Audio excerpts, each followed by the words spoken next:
केतन अग्रवाल का मर्डर हो गया और सिया गोयल उनकी मंगेतर, उनके ऊपर ये इल्जाम लगाया गया है कि इन्होंने केतन अग्रवाल का मर्डर किया है। अब बात ये आती है कि ये जो मर्डर किया गया, ये क्यों किया गया? कुछ लोगों का कहना है कि भाई माता पिता को बच्चों से बात करने की फुर्सत नहीं है, शायद इसलिए ये सब हो रहा, सोशल मीडिया ये सब। लेकिन मुझे ऐसा लगता है कि एक उम्र के बाद, वैसे तो बच्चों में बड़ी अकल होती है, अगर अपनी बात मन माने की, ठीक है, कुछ लेना है, कहीं जाना है, कुछ करना है, सब ज्यादातर माँ बाप को झुकना पड़ता है। और लेकिन इस बात में, ऐसी बात को मानने की क्या मजबूरी होगी? मुझे नहीं लगता कि इसमें माता पिता बात नहीं कर पाए इसलिए ऐसा हुआ। घर में सारे लोगों को जानकारी रहती है ना। जैसे कि सिया गोयल, इनके घर में जरूर जानकारी थी, इनके माता पिता को रही होगी, मेरा जहां तक मानना है। अपने बच्चों के बारे में लोग शायद हर कोई जानता है। और चाहे सोनम रघुवंशी हो, घर में तो जानकारी होती ही है। और उनको भी कहीं न कहीं ये समझ में आता है कि कितनी हद तक हमारी बातें मानेगी। इसके बावजूद दबाव दिया जाता है। और जब बच्चे को कोई रास्ता समझ में नहीं आता है, और रास्ता इसलिए समझ में नहीं आता कि कहीं न कहीं दौलत एक पॉइंट है, सब कुछ चाहिए, प्रेमी भी चाहिए और दौलत भी चाहिए कहीं न कहीं। क्योंकि माँ-बाप अक्सर यही दबाव डालते हैं कि अगर शादी आपने अपने मन की तो हमसे रिश्ता खत्म हो जाएगा और हमारी जो संपत्ति है उसमें आप हकदार नहीं होंगे। ज़्यादातर ऐसा होता है। अब इसके बाद भाई आपका प्रेम बहुत ज़्यादा है, आप जाओ शादी करने।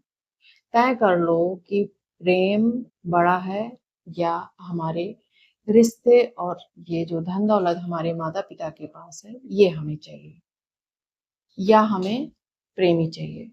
भाई प्रेम का सीधा सा मतलब होता है सब कुछ त्याग देना, और उस आदमी का हाथ पकड़ो, और वहां जो हम कमाएंगे उसमें हम गुजारा करेंगे। ये है प्रेम। हमको संपत्ति भी चाहिए, हमको सब कुछ चाहिए, तो ये तो प्रेम नहीं हुआ। किसी के घर का चिराग बुझा दिया, लड़की हो या लड़का। आप सारी हिम्मत पहले दिखा दीजिए। आप दिखा दीजिए, आप कोर्ट मैरिज करिए, सामने वाला नहीं कर रहा तो फिर उससे रिश्ता खत्म करिए। अदरवाइज आप जाएं, आप बालिग हैं, आपको कोई नहीं रोक सकता है, आप जाएं कोर्ट मैरिज करें। और माता पिता जब तक आप नहीं करोगे तभी तक आपको रोकेंगे, और होने के बाद हो गया, कोई बात नहीं है, हो गया। नहीं रिश्ता रखेंगे, अगर उन्होंने कहा है तो नहीं रखेंगे। और कुछ टाइम तक ये परिस्थितियां बनती हैं कि माता पिता रिश्ता नहीं रखते हैं, आगे चल करके भले ही उनका मन पिघल जाए और रिश्ता फिर से कायम हो जाए। लेकिन ये प्रेम तो नहीं था। इन दोनों घटनाओं में कहीं भी इनके प्रेमियों को इनसे प्रेम था ही नहीं। अगर कहीं पर रहा भी होगा तो शायद इनके स्टेटस से था। आप खुल करके बोलूं तो पैसे से था। आप लोग भी कमेंट्स करके बता सकते हैं कि किस चीज से प्रेम था। इन लड़कियों से तो शायद नहीं था, स्टेटस से था, या पैसा भी हो सकता है। आप लोग बताइए कि और क्या वजह हो सकती है।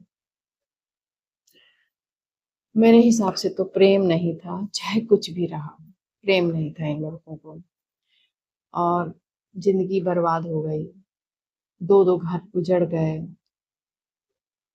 तो थोड़ा सा सतर्कता जरूरी है इस मामले में। मतलब किसी की मीठी मीठी बातों में आ जाना, किसी की मीठी मीठी बातों में आ जाना, और ये ना देखना कि इन मीठी बातों के पीछे और भी क्या जहर है जो हमारी जिंदगी को तबाह कर रहा है। किसी को प्रेमी बनाना, किसी को दोस्त बनाना, लेकिन फिर उसके पीछे की मीठी बातों में इतना फंस जाना कि हमें यही नहीं पता चल पा रहा है कि अब ये मिठास जो है कीड़े की तरह हमारे मतलब भविष्य को खाने वाली है। तो थोड़ा सा सतर्कता रखिए, थोड़ा सा बुद्धि का भी उपयोग करिए जब ऐसे लोग आपसे जुड़ते हैं। तो कमेंट्स करके बताइए कि और क्या वजह रही होंगी, आप कहाँ से देख रहे हैं। मेरा पूरा वीडियो देखने के लिए आप सभी लोगों को ढेर सारा धन्यवाद। हम मिलेंगे नेक्स्ट वीडियो में, तब तक के लिए बाय बाय।